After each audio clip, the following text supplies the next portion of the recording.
nuestra clase de Antiguo Testamento.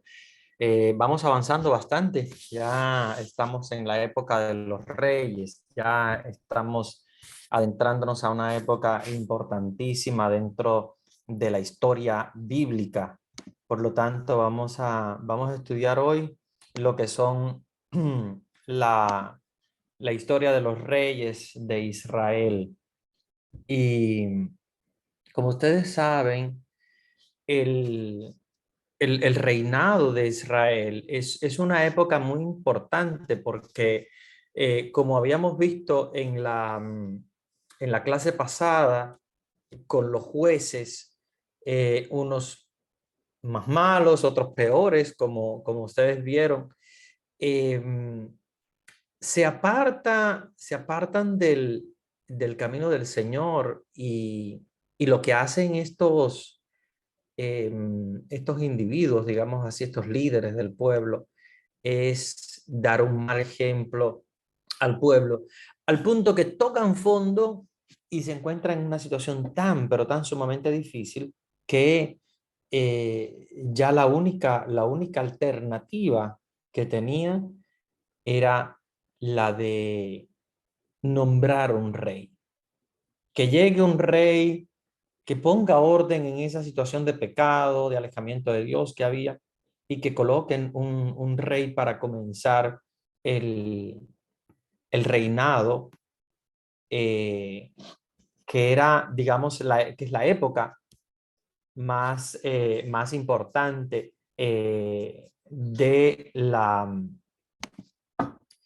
lo que es la historia religiosa del Antiguo Testamento. ¿Ya? Recuérdense que eh, mm, la época del reinado es la época donde se va a reunificar todas las tribus, donde van a volver de nuevo a lo que es la religiosidad verdadera en torno al Dios de Israel. Y, y como ustedes saben, el esplendor más grande es el esplendor de David, ¿verdad? Del reinado de David. Entonces, el reinado de Israel tiene dos etapas muy importantes. Tiene lo que se llama la monarquía unida, le llaman así la monarquía unida, es a ese momento de la historia de Israel donde estaban unificados en torno a un solo rey, ¿ya? Todo el reinado unificado, por eso se llama monarquía unida, porque es un solo reinado de Israel, un solo rey para todo Israel.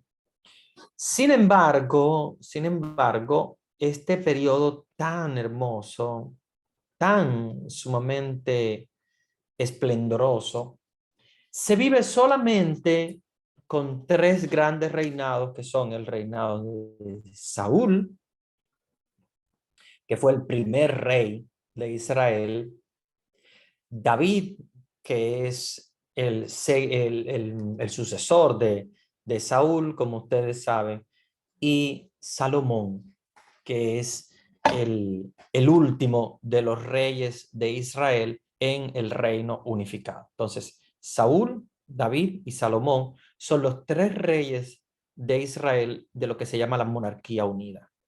¿Qué pasa luego? Bueno, vamos a verlo más adelante, pero solo les adelanto que el reinado de Israel se divide y se divide producto a una serie de acontecimientos que hicieron que el reinado de Israel tuviese, digamos, dos grandes porciones, dos grandes porciones de tierra o reinados.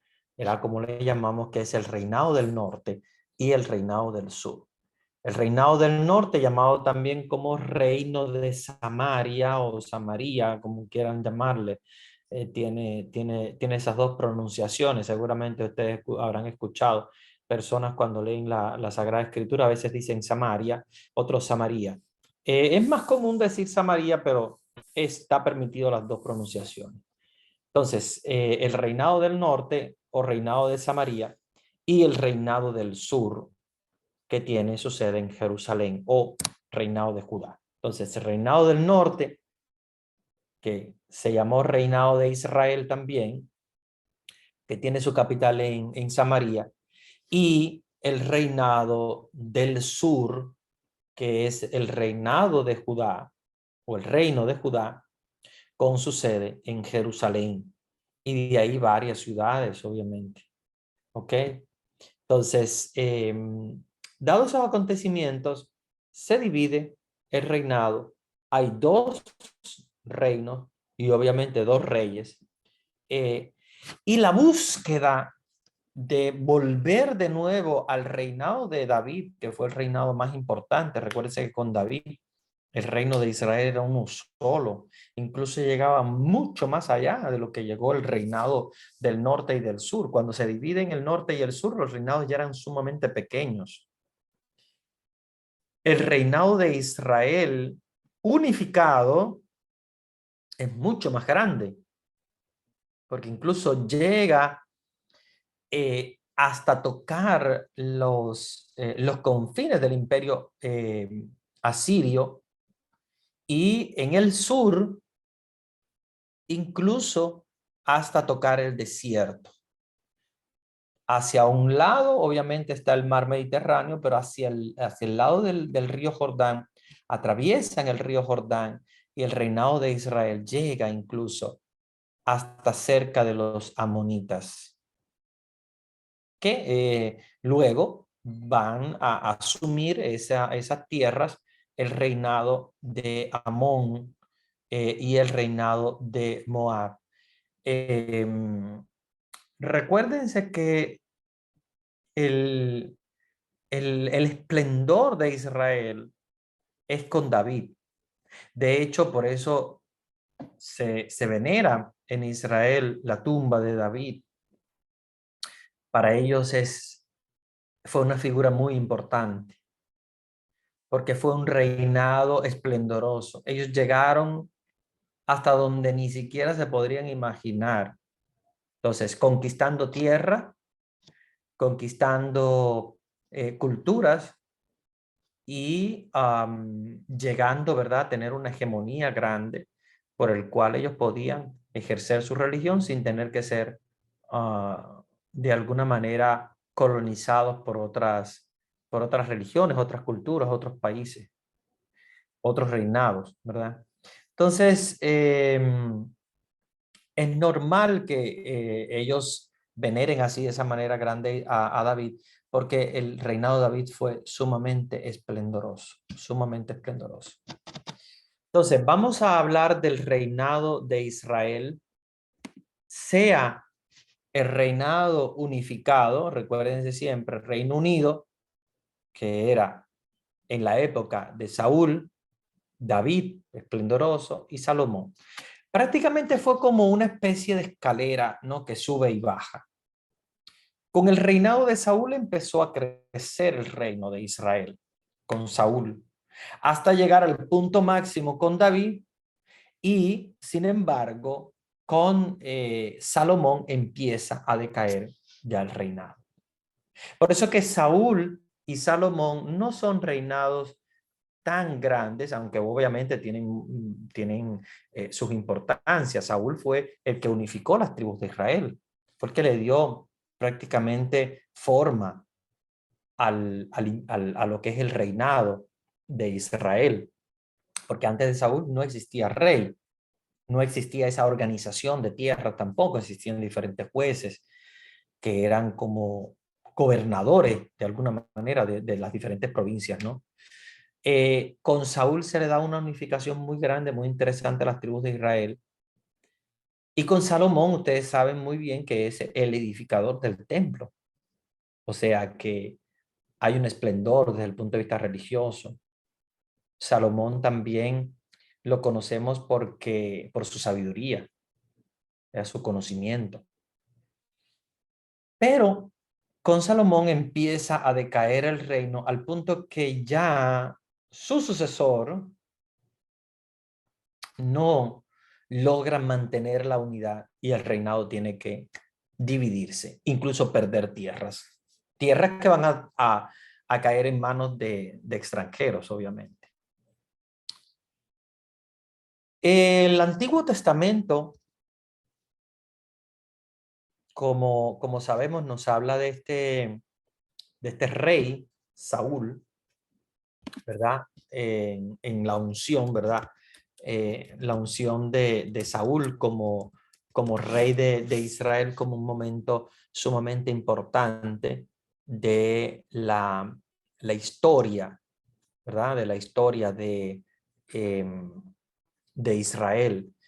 Eh, si gustan, vamos a buscar en nuestras Biblias, vamos a buscar el primer libro de Samuel. Vamos a hablar de esta unción esta unción de Saúl, ¿verdad? Como, como elección, ¿verdad? De Dios para ser el primer rey. Vamos a buscar primera de Samuel, el capítulo 9, porque es en sus Biblias, y vamos a leer el primer libro de Samuel, capítulo 9. Dice, había un hombre de Benjamín, cuando habla de Benjamín estamos hablando de la tribu de Benjamín, ¿ok? Llamado Quis, hijo de Abiel, hijo de Seror, hijo de Becorat, hijo de Afiah. Era un benjaminita y hombre bien situado. O sea, nos está hablando de que es de la tribu de Benjamín, una de las 12 tribus. Siempre que dicen hijo de, hijo de, hijo de, es para que se den cuenta de que no es nadie que viene como de otra cultura, como de otro lugar, sino que es un israelita. Es hijo de israelita, que a su vez es hijo de otro israelita, y bla, bla, bla, y como que llega a un punto, obviamente, que inclusive también con Jesús, vemos la genealogía de Jesús, que nos habla hijo de, hijo de, hijo de, para ver que no viene de otra cultura, sino que viene directamente del pueblo de Israel.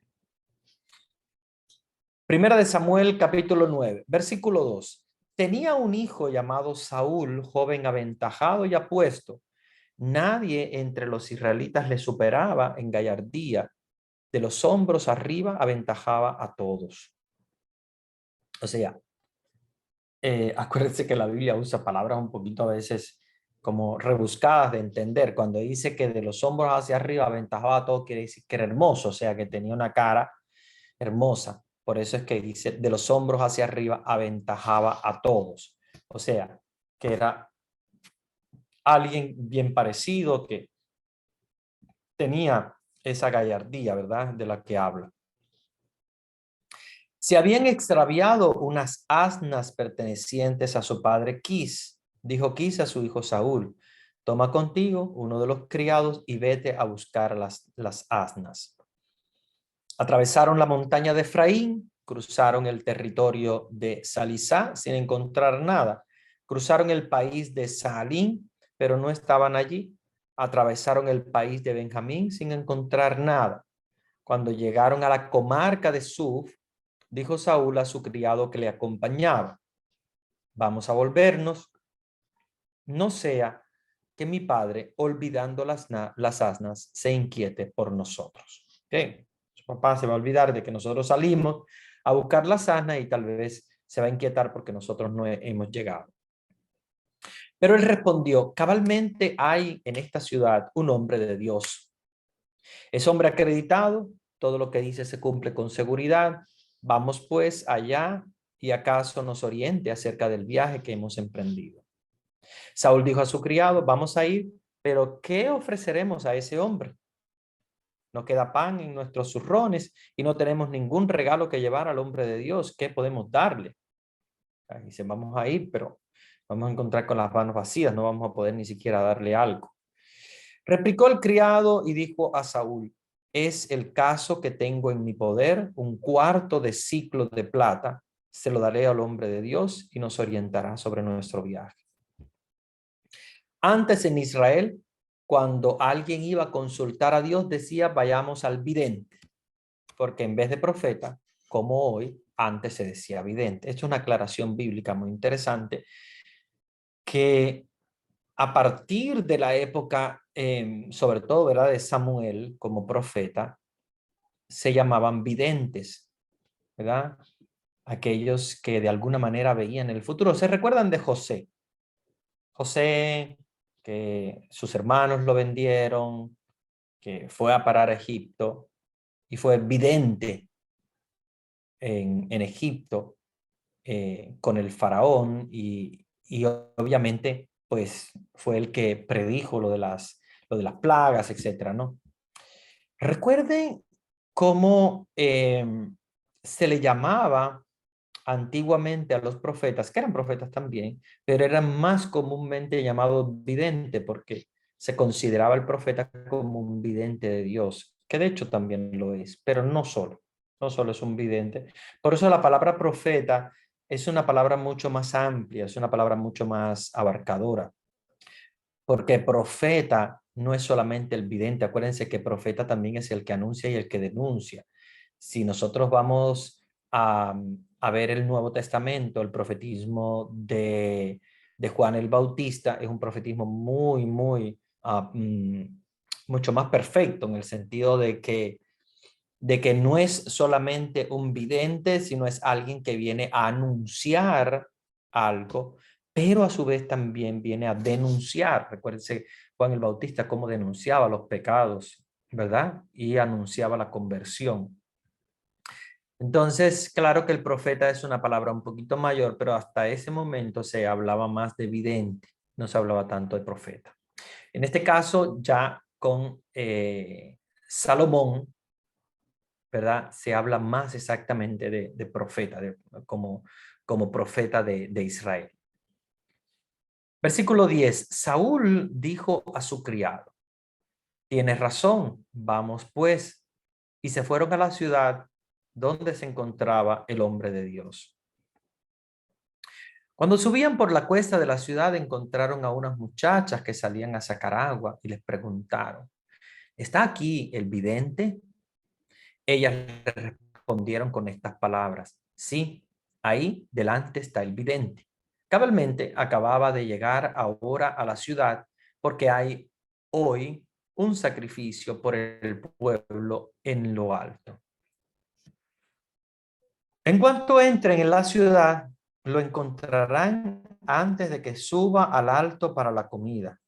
El pueblo no comerá antes que él llegue, porque es él quien ha de bendecir el sacrificio, y a continuación comerán los invitados. Suban ahora y al momento le encontrarán. Subieron pues a la ciudad, entraron ellos por la puerta cuando Samuel salía en dirección a ellos para subir al alto. Ahora bien, la víspera de la venida de Saúl había hecho Yahvé esta revelación a Samuel: mañana, a esta misma hora, te enviaré un hombre de la tierra de Benjamín. Le ungirás como jefe de mi pueblo Israel, y él librará a mi pueblo de la mano de los filisteos, porque he visto la aflicción de mi pueblo y su clamor ha llegado hasta mí. Cuando Samuel vio a Saúl, Yahvé le indicó: es este el hombre del que te he hablado, él regirá a mi pueblo. Saúl se acercó a Samuel en medio de la puerta y le dijo: indícame por favor dónde está la casa del vidente. Samuel respondió a Saúl: yo soy el vidente. Sube delante de mí al alto y comerás conmigo hoy. Mañana por la mañana te despediré y te descubriré todo lo que hay en tu corazón. Fíjense qué interesante, ¿eh? Cada vez que hay una visita importante en Israel, no es obviamente cultura nuestra, tal vez un poquito más cultura latinoamericana, pero de otros países es muy difícil que se vea que una persona llega a visitar a otro y se quede en su casa. Más bien, las personas van por un tiempo y luego pues se marchan a su casa.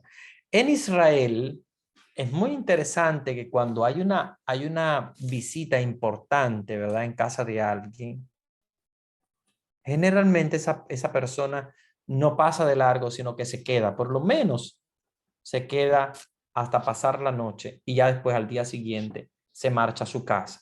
Pero se queda en casa eh, ¿verdad? Del anfitrión, en este caso, del huésped, para hacer ver que hay una especie de conexión ¿verdad? Entre el visitante y el visitado, en este caso, ¿no? Recuérdese María, bueno, se queda más tiempo también para atender a Isabel. Recuérdense también los visitantes, ¿verdad? Los tres que visitan a Abraham. Recuerden también Jesús en Emaús, que es lo que dicen los discípulos de Emaús: quédate con nosotros, ya se hace de noche. Siempre hay ese sentido de que quien viene a visitarte, si es una visita importante, debes ofrecerle hospedaje y que se vaya al día siguiente, pero ofrecerle hospedaje ese día. Es muy interesante ver cómo, en este caso, un profeta, que es Samuel, invita a Saúl a quedarse en su casa porque precisamente tiene muchas cosas que contarle. Es una visita importante y tiene muchas cosas que decir. Versículo 20. No te preocupes por las asnas que perdiste hace 3 días, porque ya han aparecido. ¿Eh? Ya el profeta Samuel le ofrece, en este caso, a Saúl la solución, ¿verdad? Anda buscando unas asnas, ya han aparecido, no te preocupes. Por lo demás, ¿para quién es lo mejor de Israel? No es para ti y para la casa de tu padre. O sea, ya le está anunciando quién es, pero lo está haciendo de modo paulatino. O sea, primero le resuelve el problema. Si vienes a buscar las asnas, no te preocupes. Ya no hablemos de asnas, porque hace ya, ¿verdad? De hace 3 días que ya las perdiste y ya han aparecido. Entonces, ahora vamos a concentrarnos en lo más importante, ¿verdad? Es lo que quiere decirle Samuel. Versículo 21, Saúl respondió: ¿no soy yo de Benjamín, la menor de las tribus de Israel? Recuérdense que Benjamín es el hijo más pequeño que tiene Israel. Recuerden, Jacob, ¿verdad? Llamado Israel, tiene 12 hijos y el menor de los 12 es precisamente Benjamín. Y él pues se considera de una tribu pequeña. Él no se considera obviamente importante. ¿No es mi familia la más pequeña de todas las tribus de Benjamín? O sea, no solamente soy de la tribu más pequeña, o sea, de la última, sino que además de eso, mi familia es la más pequeña de la tribu. ¿Cómo me dices estas cosas? O sea, lo primero es la reacción de Saúl de desconfianza, pero a la vez como de no entender, ¿verdad? La situación, ¿cómo va a ser? O sea, tendría que salir de una tribu importante. Acuérdense cómo Dios hace las cosas. Dios no hace las cosas empezando, digamos, por lo más importante. Dios no se concentra en lo más importante. Dios va al menor, a lo mínimo. Fíjense lo mismo que dice María en el Magnífica. O sea, que ensalzó a los humildes, abajó a los prepotentes, a los poderosos, pero ensalza al humilde, al pequeño. Y esa es la forma de actuar de Dios.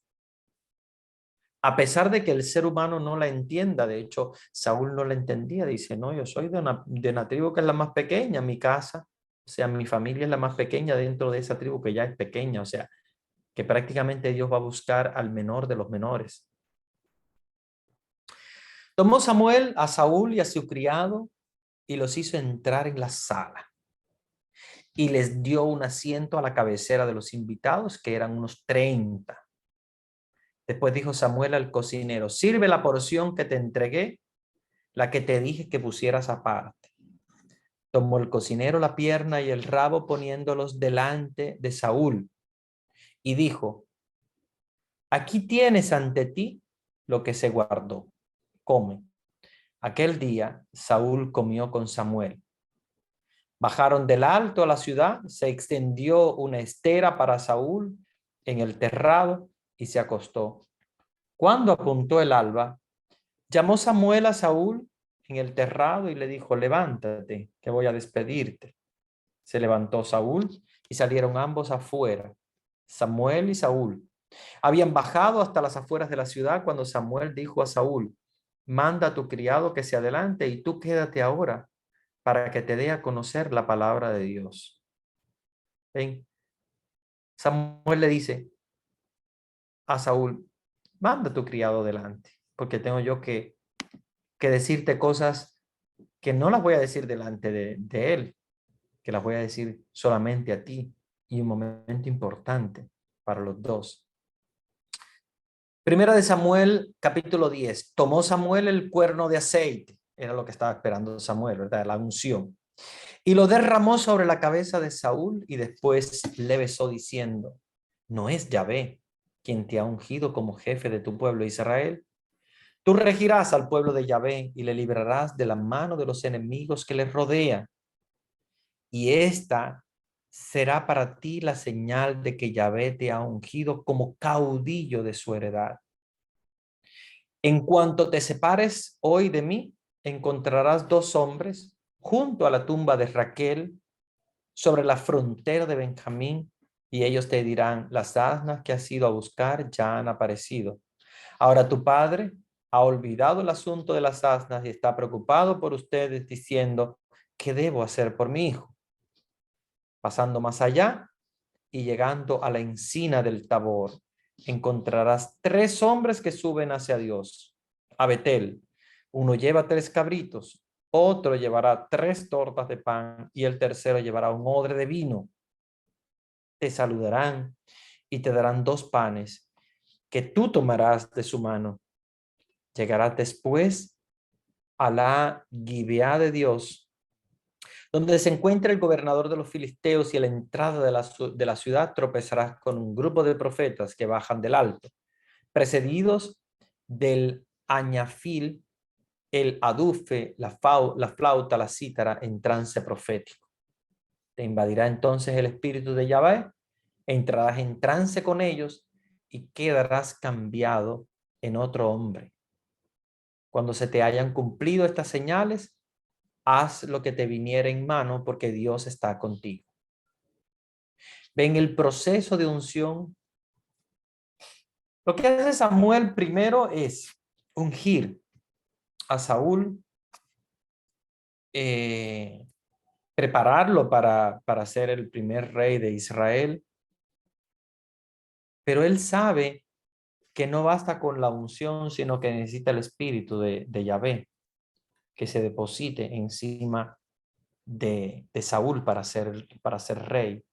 Y es por eso que en ese momento dice, cuando vayas vas a encontrar profetas que están en trance y tú vas a entrar en trance con ellos. En otras palabras, acuérdense que el trance, para el Antiguo Testamento, el trance es entrar en una adoración profunda a Dios, tanto así como cuando uno, ¿verdad? Cuando muchas veces vemos que hay personas que hacen una adoración muy fuerte y descansan en el espíritu, o de alguna manera entran en una, como su nombre lo indica, ¿verdad? Como la Biblia lo indica, como un trance. Es un momento espiritual profundo. Es un momento espiritual de una intensidad tan grande que Saúl va a caer en trance para recibir de la mano de Yahvé la unción. Ya el profeta lo había ungido, ahora Yahvé con su espíritu lo va a confirmar, ¿verdad? Esa unción de alguna manera, para poder entonces darle a él esa sabiduría, ese conocimiento, esa inteligencia para poder guiar a su pueblo. Y por eso es que Saúl le dice, haz lo que te viniere a mano, o sea, en otras palabras, haz lo que tú quieras, porque Dios está contigo. O sea, Dios es el que va a dirigir al pueblo y Dios es el que va a sugerirle, en este caso, a Saúl lo que debe hacer, ¿verdad? Con el pueblo. Versículo 8, bajarás delante de mí a Gilgal, y yo me reuniré allí contigo para ofrecer holocaustos y sacrificios de comunión. Esperarás 7 días a que yo vaya a tu encuentro y te diré lo que debes hacer. Apenas volvió las espaldas para dejar a Samuel, le cambió Dios el corazón y todas las señales se realizaron aquel mismo día. Desde allí fueron a Gibeá, y aquí que venía frente a él un grupo de profetas, le invadió el Espíritu de Dios y se puso en trance en medio de ellos. Los que lo conocían de toda la vida le vieron profetizando con los profetas, y todos los del pueblo se decían entre sí: ¿qué le ha pasado al hijo de Quis? Con que también Saúl anda entre los profetas. Replicó uno de ella: ¿y quién es su padre? Y así pasó a proverbio: con que también Saúl entre los profetas. Cuando salió del trance, se fue a casa. El tío de Saúl le dijo a él y a su criado: ¿a dónde han ido? Contestó: a buscar las asnas. Como no vimos nada, acudimos a Samuel. Dijo el tío de Saúl: vamos, cuéntame, ¿qué les ha dicho Samuel? Saúl dijo a su tío: sencillamente nos avisó que las asnas ya habían aparecido, pero no le dijo ninguna palabra de lo que le había dicho acerca del reino. Samuel convocó al pueblo en Mizpá junto a Yahvé y dijo a los israelitas: así ha dicho Yahvé, el Dios de Israel: yo hice subir a Israel de Egipto y los libré de los egipcios y de todos los reinos que les tenían oprimido. Pero ustedes ahora han rechazado a Dios, a nuestro Dios, aquel mismo que les salvó de sus males y aprietos, y y les ha dicho: no, tú ponnos un rey. Ahora pues comparezcan delante de Yahvé, distribuidos por tribus y familia. Samuel hizo acercarse a todas las tribus de Israel y fue designada la tribu de Benjamín. Hizo que se acercara la tribu de Benjamín por familias y fue designada la familia de Matrí. Y luego mandó acercarse a la familia de Matrí por individuos, y quedó finalmente Saúl, hijo de Quis. Y le buscaron, pero no le encontraron. Entonces volvieron a interrogar a Yahvé. ¿Ha venido ese? Dijo Yahvé: aquí le tenéis escondido entre la impedimenta. Corrieron y lo sacaron de allí, y puesto en medio del pueblo le llevaba a todos la cabeza. Dijo Samuel a todo el pueblo: ven al que ha elegido Yahvé, no hay como él entre todo el pueblo. Y todo el pueblo gritó: viva el rey. Samuel dictó al pueblo el fuero real y lo puso por escrito, depositándolo delante de Yahvé, y despidió Samuel a cada cual a su casa. También Saúl se fue a su casa, a Gibeá. Le acompañaron algunos valientes a quienes Dios tocó el corazón, pero algunos malvados dijeron: ¿qué nos va a salvar este?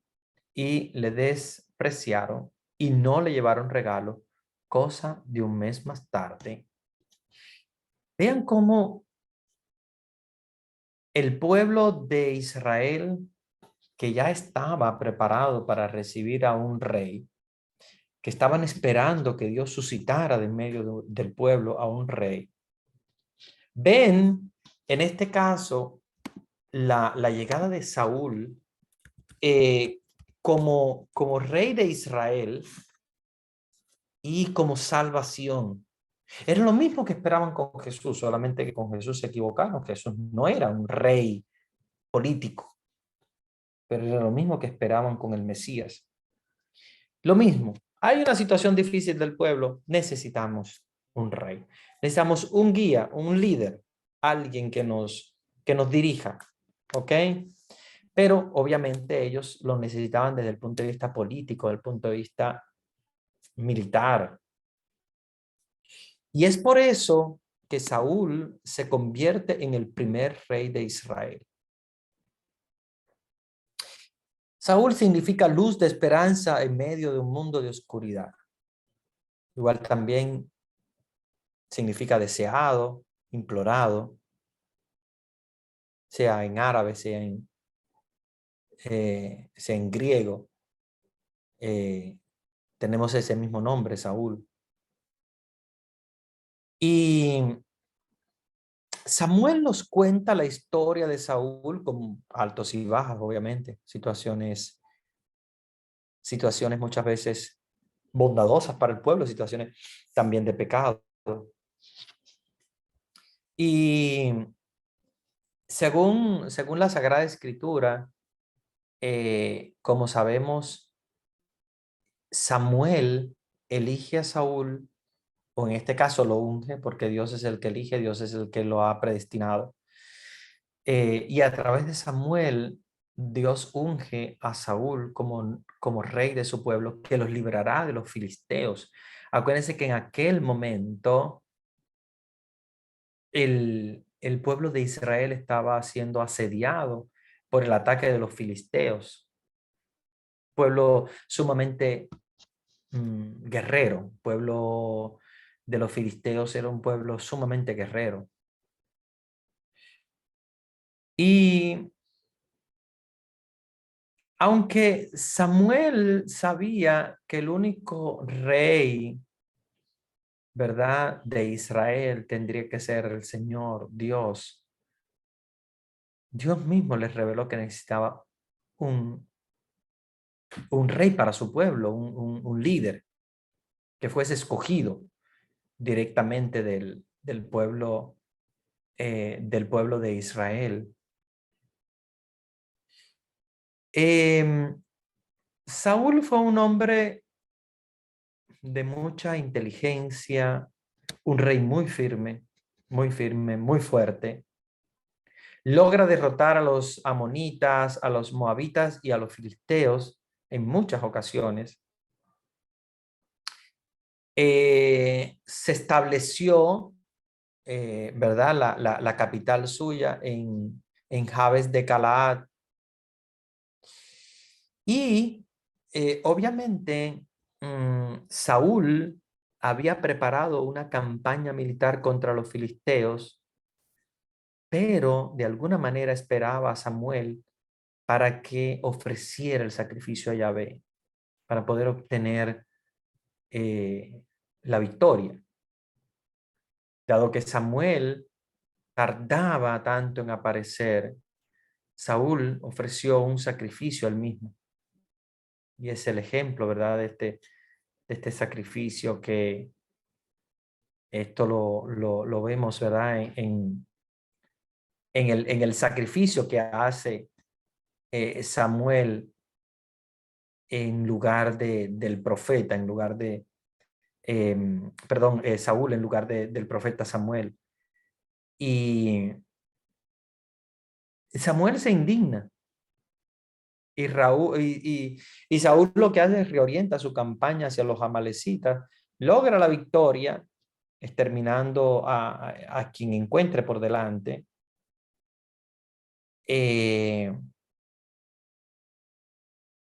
Y este es uno de los momentos en los cuales Saúl y Samuel entran en, como en una especie, digamos, de litigio. Em, Samuel busca un nuevo elegido. Ustedes saben que es David, que llega a ser el arpista de la corte de Saúl. O sea, llega a ser nombrado el que toca el arpa en la corte de Saúl. Y Samuel unge a David y lo pone al servicio de la corte de Saúl. Una de las grandes victorias que conocemos, que eso es bien conocido por nosotros, es la victoria de David sobre el gigante Goliat. Hace que David tenga muchos triunfos y provoca de hecho celos en Saúl. Y se aprovecha que David estaba tocando el arpa, en alguna ocasión intenta matarlo con su lanza, pero gracias a la ayuda del amigo Jonatán, no sé si ustedes recuerdan este personaje bíblico, que es un personaje bíblico muy interesante, porque de hecho De hecho, David escribe cosas de él muy interesantes sobre Jonatán. Es una amistad muy fuerte, una amistad, es lo que nosotros conocemos hoy como como el buen amigo o el mejor amigo, ¿verdad? Que ya en la Biblia eh, se hablaba de esto. Recuerden que en, en la sabiduría bíblica se habla muchas veces de esta, de este,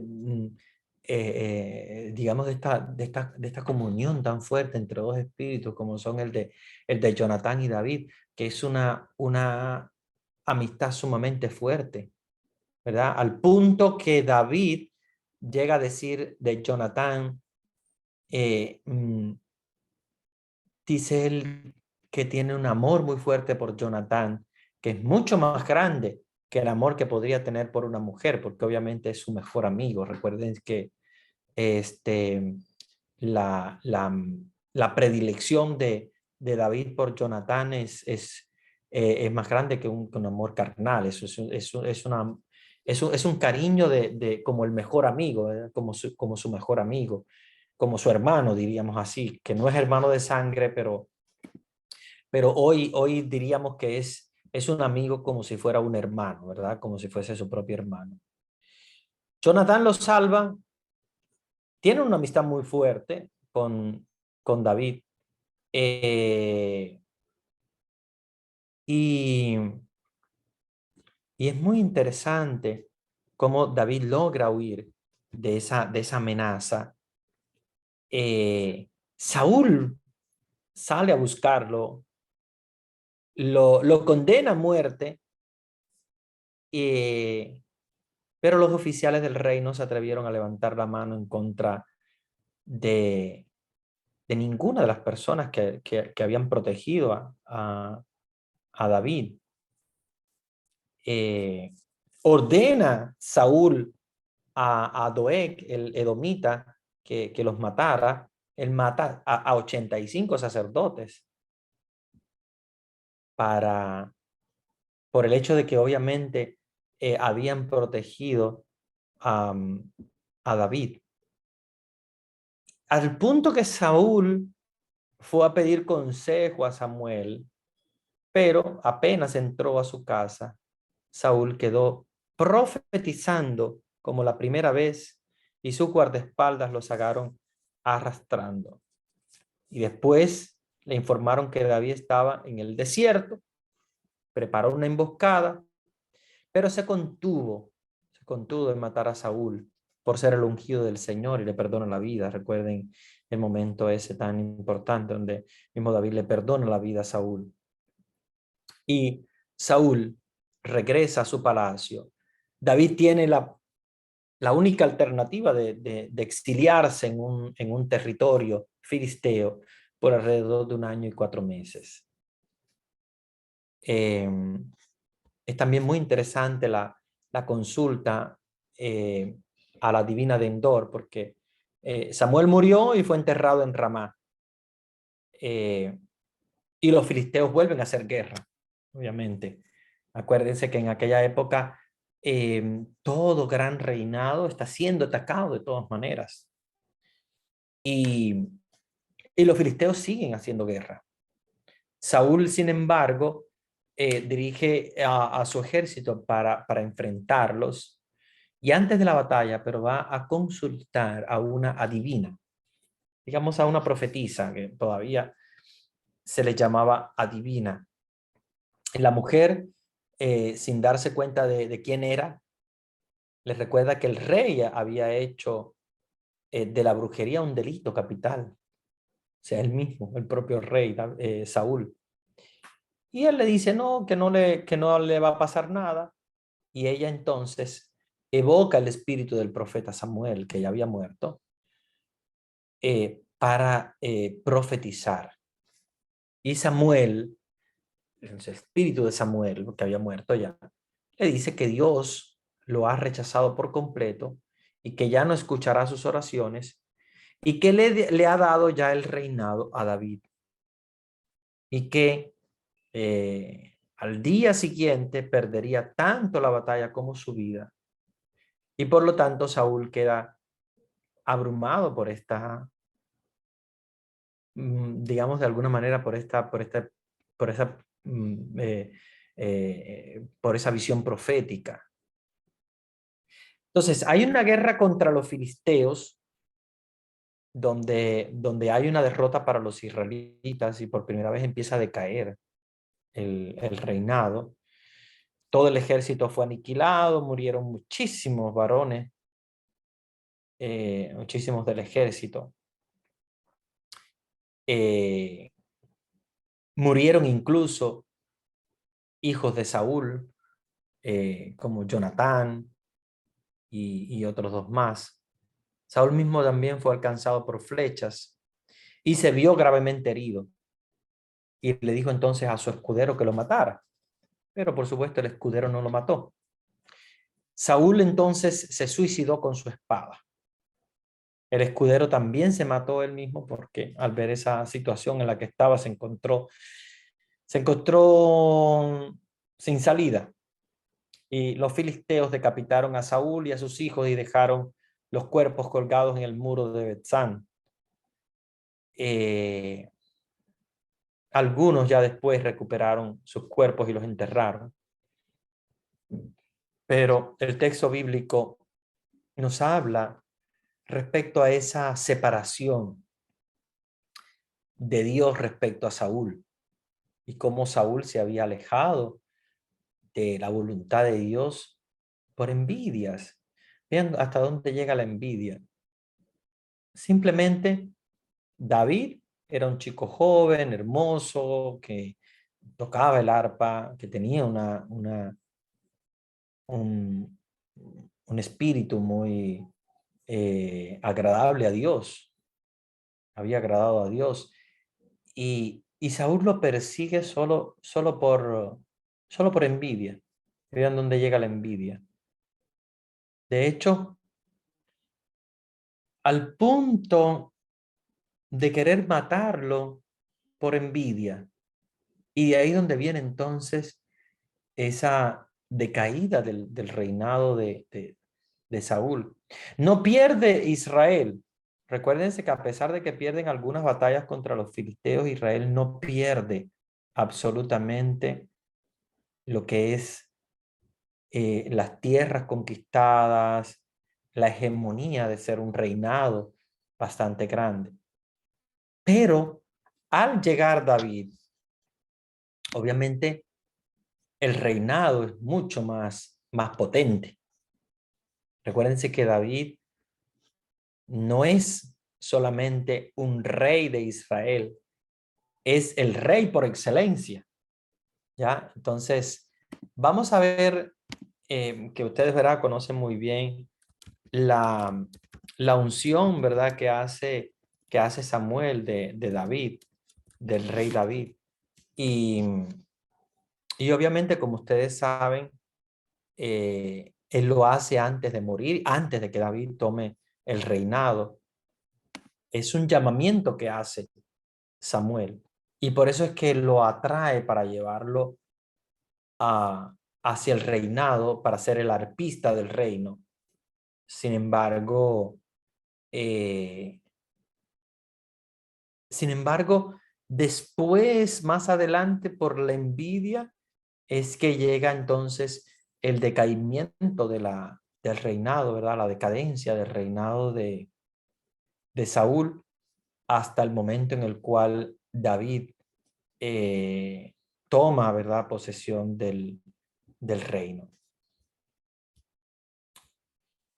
Muy bien, vamos ahora, ¿verdad? A pesar ya de todas estas, de que, bueno, ya el tiempo se nos va caminando y encima quiero también darle la posibilidad a que ustedes intervengan.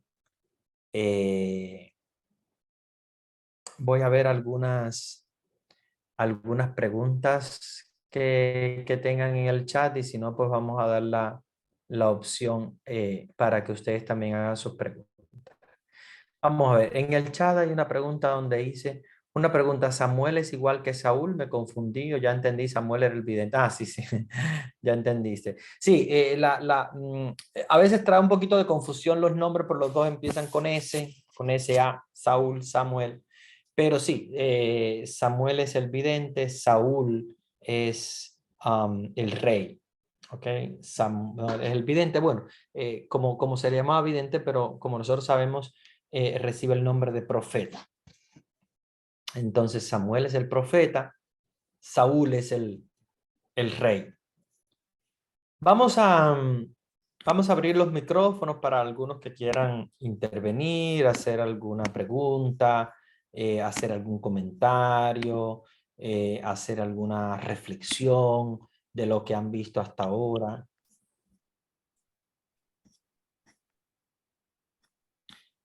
Ya he abierto los micrófonos, así si alguien quiere intervenir puede hacerlo libremente. Este grupo me gusta porque es un grupo bastante grande y les gusta. Buenas tardes, padre. Adelante, buenas tardes. Mi nombre es Carlos Eguizábal. Estoy en California, pero Qué bien. soy de la República del Sabor, se lo dije la vez pasada. Ok. Ah, Mi pregunta era, más bien casi confundible. Nosotros los cristianos tenemos entendido de que no debemos de creer en asuntos así como de brujerías, espiritualismo, de adivinos y todo eso. ¿Por qué razón la palabra de Dios nos está hablando que llamaron el espíritu de Samuel para poder hacer una adivinanza sobre alguien ahí? Sí, mira, esta pregunta tuya es muy interesante y es bueno que nosotros pongamos los puntos claros, ¿ok? Cuando se habla de esta profetisa o esta vidente y la revelación del espíritu de Samuel, no es más que una conexión, ¿verdad? Con un profeta, que para nosotros sería como cuando lo hacemos con un santo, ¿verdad? Que nos trae, bueno, en ese caso a ellos, el que les trajo, eh, una profecía que viene de Dios por ser Samuel un enviado de Dios. Es muy diferente a lo que es la hechicería o la brujería cuando hay conexiones, por ejemplo, con muertos. ¿Por qué? Porque toca las fronteras, en este caso, de incluso del satanismo. Porque de alguna manera, cuando hay personas, por ejemplo, que hacen la Ouija, pongamos una de las cosas que podría venir a colación sobre esto, que podría ser la Ouija.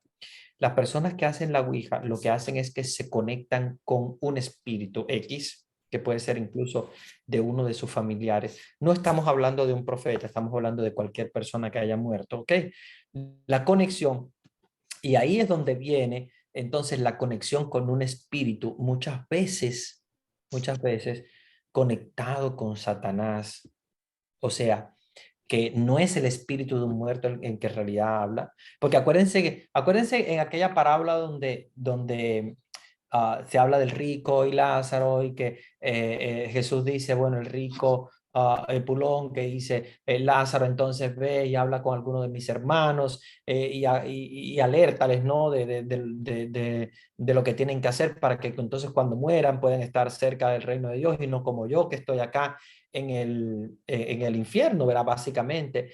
Y, y ahí es donde obviamente Lázaro le dice, no, hay una distancia entre tú y nosotros, ni nosotros podemos ir donde ti, ni tú donde nosotros. O sea que hay una prácticamente una barrera ya entre lo que es el espíritu de un muerto y la realidad, ¿verdad? Lo que vivimos en la tierra. Entonces, por eso es que no se permite, ¿verdad? O no se recomienda acudir, por ejemplo, a ese tipo de prácticas, de visitar, por ejemplo, hechiceros o brujos que se conectan con un supuesto espíritu de un muerto, porque en realidad sabemos que no lo están haciendo. Lo que están haciendo muchas veces es conectándose con mensajes de Satanás y lo que hacen es traer confusión. ¿Qué es lo que pasa con esto? La diferencia con esto es que, primero, no es un muerto cualquiera, o sea, estamos hablando del profeta Samuel. Y obviamente cuando en la Biblia nos habla de que un profeta del más allá se conecta con el más acá, no es realmente el profeta, sino es Dios. ¿Ok? O sea, que en otras palabras, básicamente aquella vidente lo que en realidad estaba recibiendo era un oráculo del Señor, por lo tanto una profecía. ¿Ok? Y hasta ahí tenemos que tener claro eso. No es el conectarse con un cualquier muerto, que tu mamá, que tu abuelo, que la bisabuela, que la no sé qué. No, eso realmente queda completamente fuera de la práctica nuestra como católicos o como cristianos. Eh, pero lo que sucede en este momento no es tanto una conexión con un muerto, sino recibir una profecía de Dios, de parte de Dios. Claro, que en ese momento se habla de Samuel porque Samuel había acabado de morir y probablemente, si nosotros lo comparamos con la intercesión de los santos, es Samuel que intercede ya después de su muerte para poder obtener de Dios una profecía. ¿Quién es el que va a guiar al pueblo? Bueno, resulta la profecía que le da esa profetisa a Saúl, vas a morir y obviamente el reino va a entrar en decadencia porque David es el elegido. Entonces, queda muy claro que ya Samuel había ungido a David, ya Samuel había recibido el oráculo del Señor, la profetisa, que en realidad es una profetisa, claro, se llama vidente, a veces habla de hechicería la misma Biblia, pero es porque confunde obviamente estos roles. No podemos entender la hechicería de la Biblia, que no es hechicería porque la ponemos entre comillas, con lo que nosotros conocemos con hechicería de hoy, que es un juego más bien con Satanás. Entonces, hay que diferenciar, son dos cosas muy diferentes. En un caso estamos hablando de una intercesión de parte de un profeta que nos trae la voz de Dios. Por otra parte, estamos hablando de una profecía que el mismo Dios ya había hecho en vida a, a Samuel. Y por otra parte, recordemos también que cuando Saúl va a consultar a esta profetisa, a esta vidente, no está completamente haciendo lo correcto, porque acuérdense que Saúl se había alejado de Dios y lo que estaba haciendo él básicamente era en contra del elegido de Dios, que ya había sido elegido, que ya había sido nombrado y elegido por Samuel. Recuerden que Samuel con el aceite unge a David antes de morir. Entonces, no lo veamos como que la Biblia, como que está en la Biblia, como que si fuera realmente lo correcto que hizo Saúl. Saúl va a consultar porque se siente que hay algo que no está funcionando bien en su reinado, hasta que entonces obviamente recibe el oráculo de que él se ha alejado completamente de la voluntad de Dios y que obviamente el reinado viene en decadencia y David y él va a morir obviamente y David es el que va a tomar posesión del reinado. Muy bien, muy buena pregunta porque recuérdense que en la Biblia también aparecen muchas cosas que no es porque aparezcan en la Biblia sean cosas que obviamente tenemos que hacer. Obviamente corresponden a un pasado, a un Antiguo Testamento donde habían también prácticas determinadas, ¿ok? Entonces, recordemos eso también. Sí, porque en los Hechos de los Apóstoles también habla acerca de que a una hechicera llamada Lidia, que era divina, también le prohibieron los Exactamente. discípulos y le hicieron salir el mal espíritu de ella, El ¿no? mal espíritu, exacto, exacto. También ese caso de Lidia es muy interesante para que veamos cómo también a través de el devenir de la historia de la salvación nos hace que las prácticas de encuentro con Dios sean diferentes. Acuérdense que en el Antiguo Testamento nunca nadie había visto a Dios cara a cara, en el sentido de que, claro, a, a, a Moisés se le había revelado, pero no había todavía descubierto quién era Dios hasta que viene Jesús, que es el rostro verdadero de Dios. Entonces, claro que hay cosas que del Antiguo Testamento todavía podemos nosotros llamar también que son formas arcaicas de relacionarse con Dios, que no dependen de ellos, depende de la realidad histórica en la cual ellos vivieron y obviamente era la forma en la cual ellos buscaban la voz de Dios. Recuérdense que no solamente Saúl, David también cometió muchísimos errores, muchísimos pecados. ¿Eh? Muy bien. Una pregunta de Muchísimas Facebook. gracias. Sí, gracias a ti por traer esta, una pregunta de Facebook Live. ¿Cuándo aproximadamente se da la división del reinado? Bueno, la división del reinado se da precisamente en torno al año 928 antes de Cristo. Acuérdense que los años antes de Cristo se van contando al revés, o sea, van desde el más al menos, ¿ok?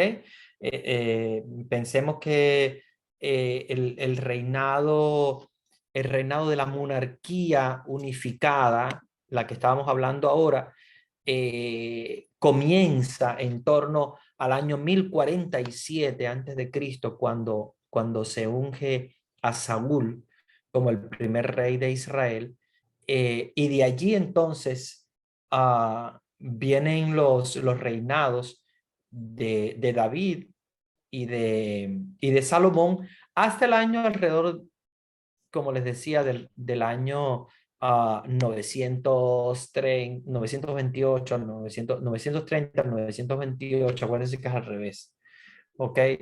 Que se cuenta porque va al revés, va en retroceso hasta el año cero, ¿ok?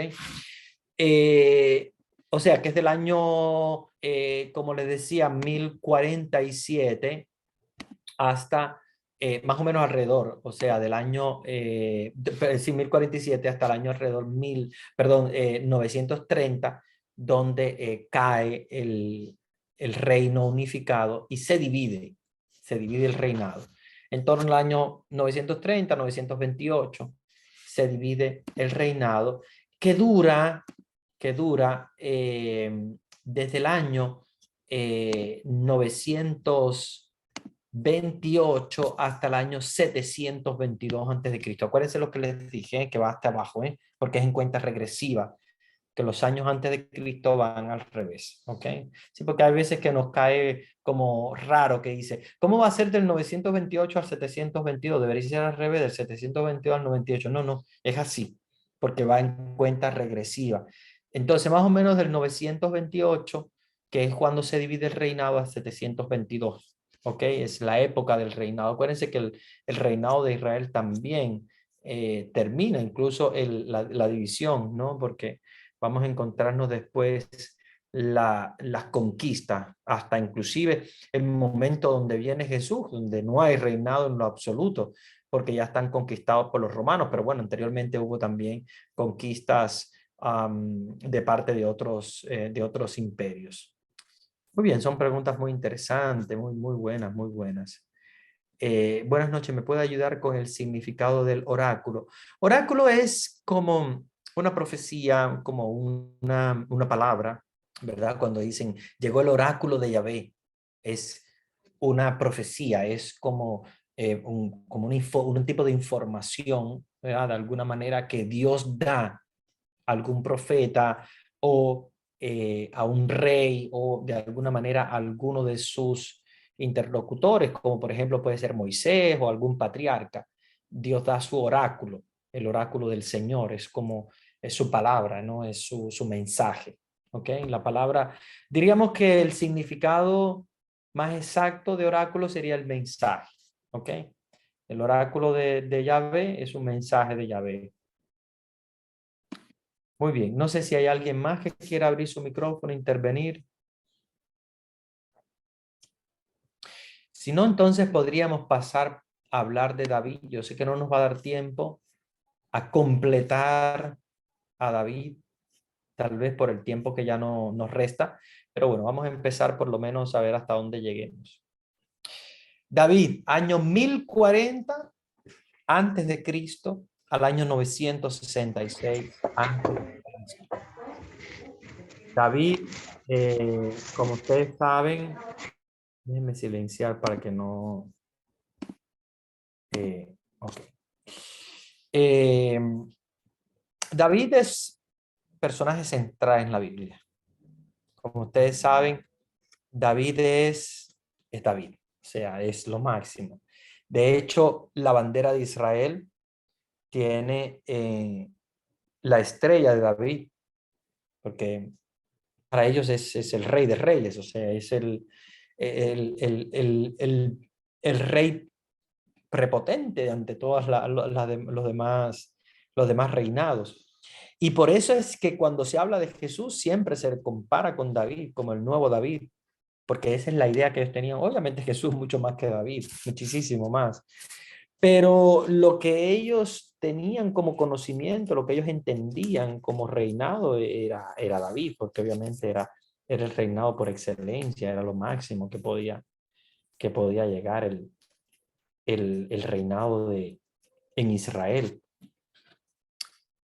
Entonces, como sabemos, David es el reinado por excelencia, es eh, el máximo esplendor, porque primero, antes que nada, llega a los confines de, del reinado, o sea, de expansión de la tierra, conquistando diferentes ciudades, conquistando diferentes territorios.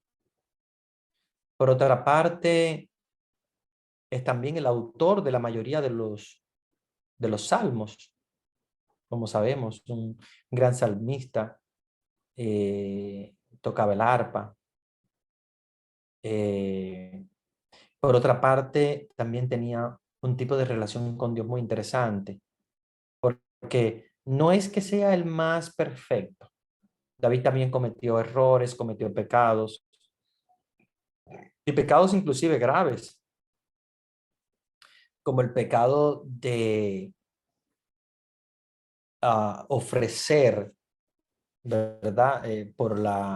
Mm, mm, para poder quedarse con la mujer de Urías, o ofrecer a Urías una posibilidad de muerte que, bueno, es una muerte indirecta, pero obviamente él prácticamente facilitó la muerte de Urías para poder quedarse con su mujer. Y obviamente es un pecado grave, gravísimo. Sin embargo, Gracias. David Había una que ella la lo que abría. hace... un momento, siento que hubo una... Uy, ok, ya, sí. Eh, Sin embargo, fíjense, David lo que hace es que él se da cuenta de su pecado y lo que hace es que se arrepiente. De hecho, crea este salmo tan hermoso, el Salmo 50, que vamos a verlo también, eh, donde él expresa, de hecho el Salmo 50 se usa todos los viernes para recordar la muerte de Jesús. El Viernes Santo y todos los viernes durante el año litúrgico, por el hecho de que es un salmo penitencial por excelencia. Construir este salmo hermoso, o sea, un arrepentimiento ante Dios sumamente grande, pero no fue perfecto. Obviamente, a pesar de que para ellos es una figura sumamente importante como rey y profeta, sin embargo, tiene también de alguna manera, tiene también sus deficiencias. La Biblia, como saben, habla de David como rey, guerrero, músico, poeta y pecador también, obviamente, que ha sido elegido por Dios eh, en torno, ¿verdad?, al año, eh, él vive, él prácticamente su vida, no es una vida tampoco muy larga. Acuérdense que en aquella época no viven muchos años. Pero David, en el conteo prácticamente de los años, es bastante para una persona de aquella época. Vive más o menos en torno al año 1040, nace en torno al año 1040, muere en torno al año 969. Recuérdense que los años van hacia atrás, ¿verdad? Como les decía. Que es bastante, es bastante. Es bastante como vida, dependiendo, sabiendo, teniendo en cuenta que la vida en aquella época no era tan larga. Algunos, como dice la Biblia, llegaban a los 90 años, los más robustos. Tal vez 80, los que no tenían muchas enfermedades y no padecían de enfermedades, porque de hecho la mayoría de las personas con cualquier tipo de pandemia ya ahí mismo quedaban, pero algunos eran más fuertes y lograban superar incluso pandemias o cualquier tipo de enfermedad. Su reinado fue más o menos en torno al año 1006 al 966 a.C. Obviamente la mayor parte de su reinado lo podemos encontrar en el primer libro de Samuel, donde nos habla precisamente que él perteneció a la familia de Isaí, de la tribu de Judá. Y aquí es donde viene también el paralelismo entre David y Jesús, que vienen precisamente de la misma tribu. Recuérdense que José viene de la tribu de Judá, al cual, aunque José era simplemente el padre adoptivo de Jesús, no es de sangre, pero es el que le da, por ser el hombre, la descendencia a Jesús, y por eso lo consideramos como descendiente de la tribu de Judá. David viene de la tribu de Judá, era el menor de 8 hijos, de los 8 hijos de Isaí. Y por supuesto, como ya era normal, el menor de los hijos siempre le daban las tareas de pastor, ¿ya? Porque es bien sencillo llevar el rebaño a comer pastos y regresarlos a la casa. Por lo tanto, era un pastorcito. 3 de sus hermanos mayores fueron soldados del rey Saúl. Y como sabemos, Samuel, el profeta, viajó hasta Belén por mandato de Dios para buscar un nuevo ungido. O sea, Dios ya le había puesto a Samuel esa tarea de buscar un nuevo ungido. Y Dios, como saben, eligió a David, que de hecho no estaba ni siquiera en la casa.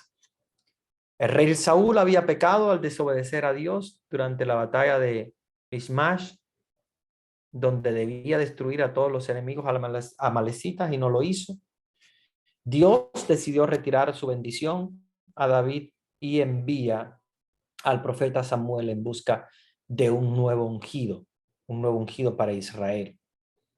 Y el destino es Belén, donde vivía Isaí, un pastor con sus hijos.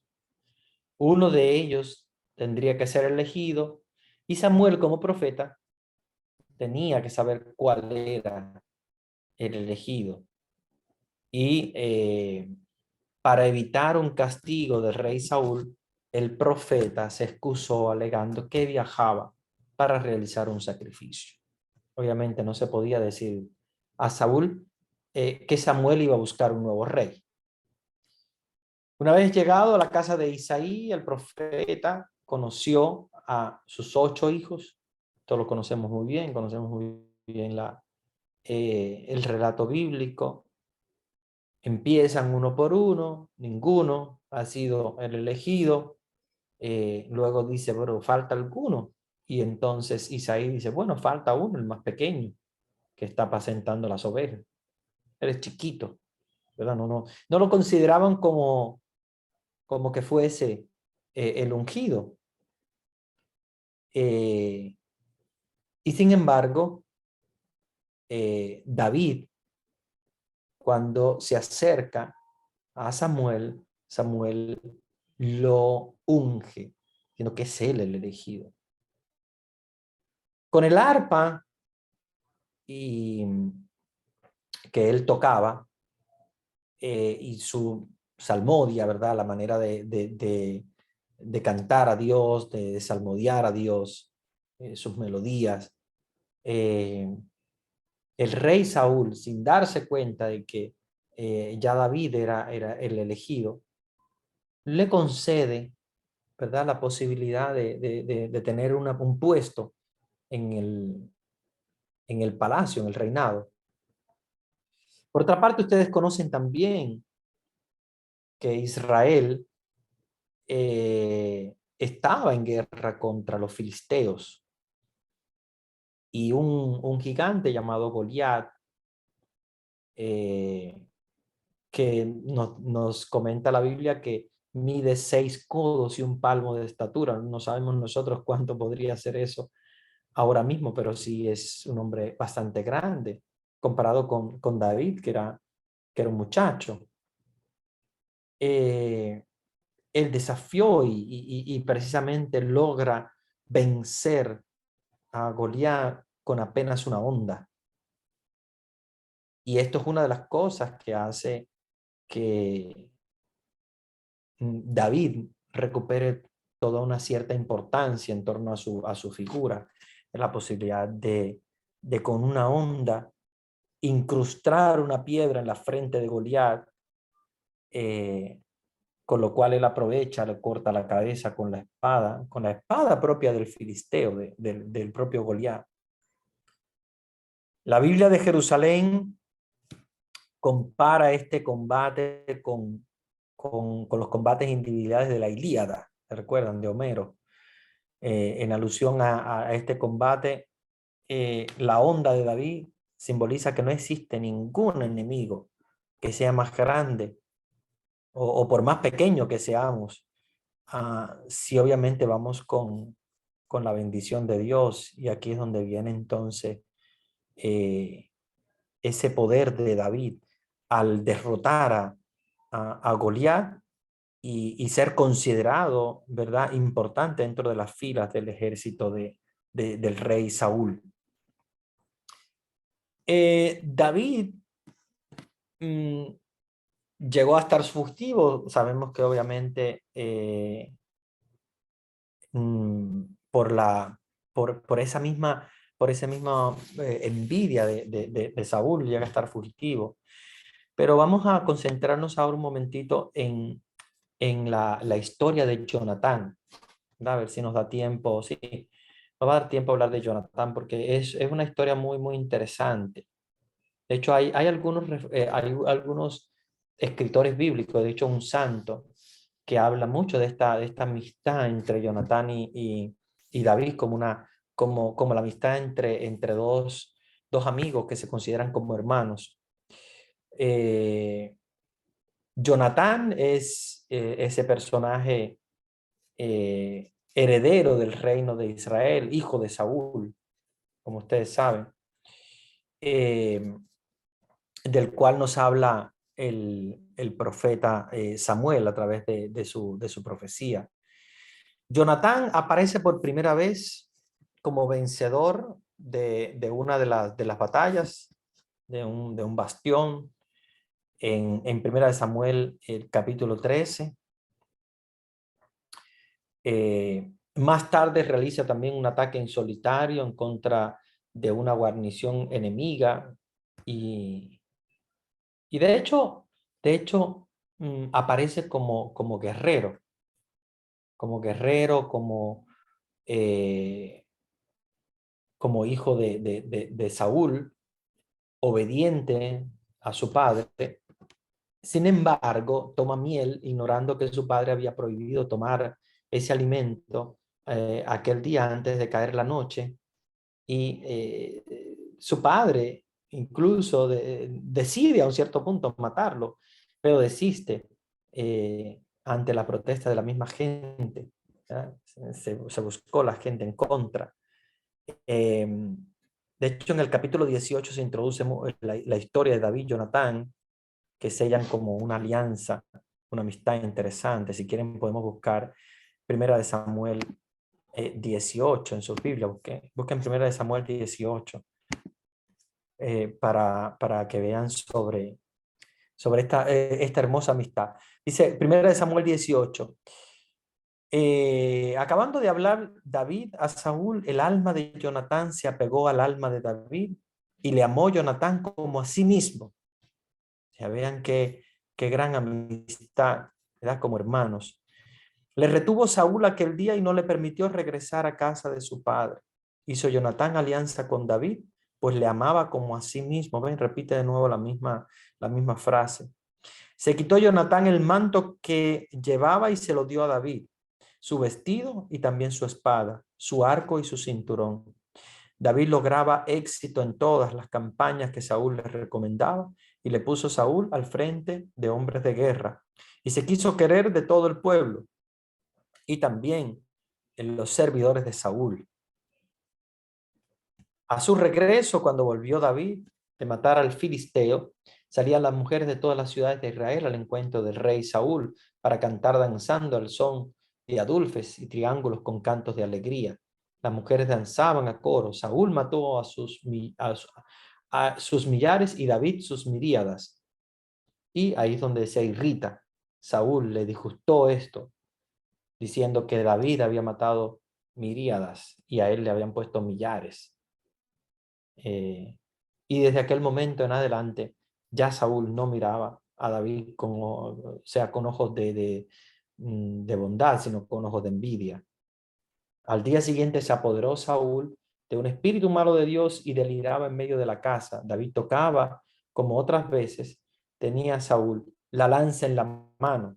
Blandió Saúl la lanza y dijo: voy a clavar a David en la pared. Pero David se esquivó 2 veces.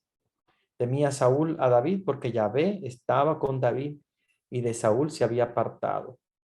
Y le alejó Saúl de junto a sí, nombrándole jefe de 1000, y entraba y salía a la cabeza de la tropa. David ejecutaba con éxito todas sus empresas y Yahvé estaba con él. Vean cómo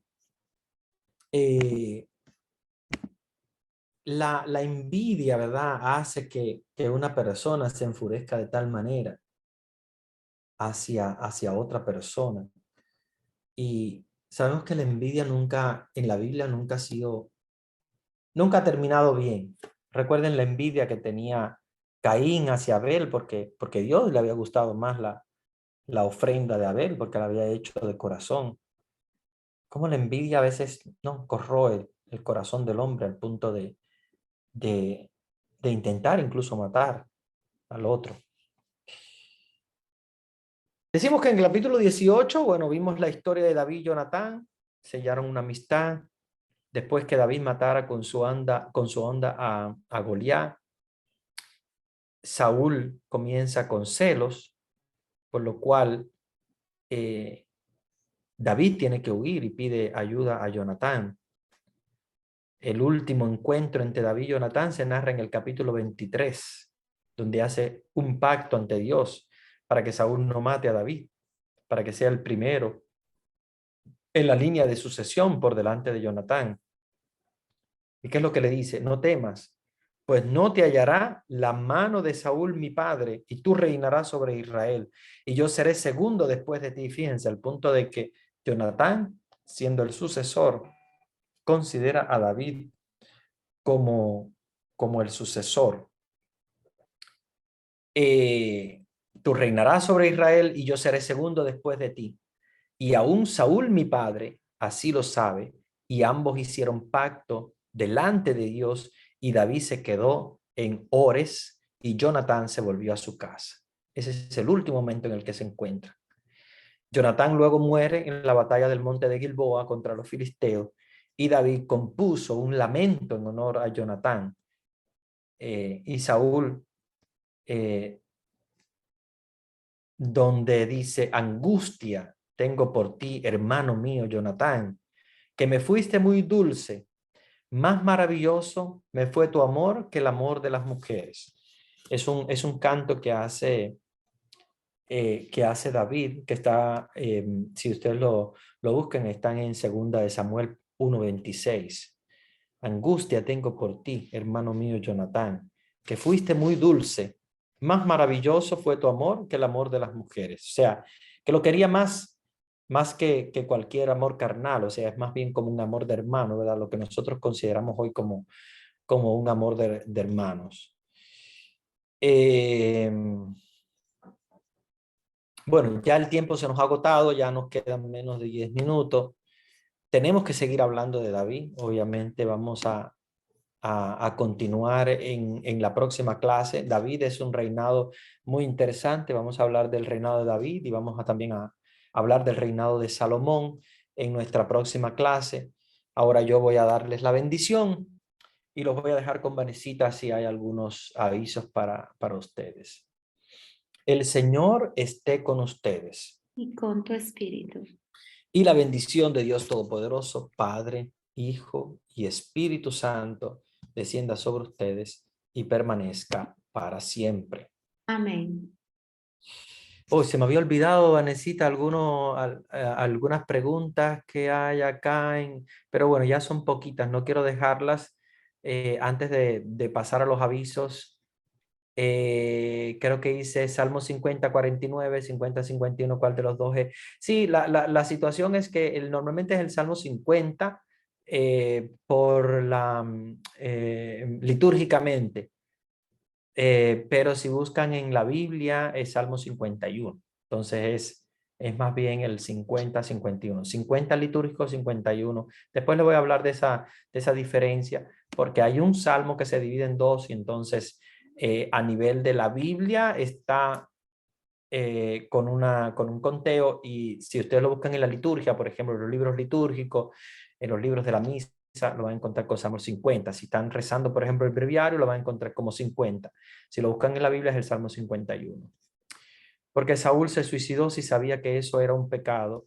Recuerden que Saúl se había alejado completamente de Dios. Lo mismo que pasó con Judas Iscariote. Él sabía que suicidarse era un pecado, pero él lo hizo. Lo hizo porque se había alejado completamente de Dios. Una pregunta de Facebook Live. Padre, David también fue quien se echó ceniza por su pecado en arrepentimiento y desde ahí viene la tradición de la ceniza. Claro, claro, muy bien. 1 Samuel 18. Exacto. Comentario muy bonito de Facebook Live. Gracias por eso. Sí, de ahí es donde viene la ceniza. Luego también en muchos profetas vamos a ver también que el sentido de la penitencia, en sentido de penitencia se echaban ceniza en las cabezas. Es el sentido de la penitencia, el sentido, acuérdense que ceniza en las cabezas es el sentido de lo feo, ¿no? De lo horroroso. Entonces, obviamente, para hacernos sentir, ¿verdad?, en pecado, entonces usamos la ceniza en las cabezas. Igual también el vestido de sayal, que bueno, ya no se usa, pero antiguamente también se usaba, vestidos de saco y tal, que eran sentido de penitencia. Se usaban mucho en el Antiguo Testamento y ahora no, pero también es otra tradición de penitencia. Muy bien, bueno, les dejo con Vanesita, que yo sé que tiene algunos avisos para ustedes, y nos vemos entonces el próximo martes para seguir hablando del reinado de David y de Salomón.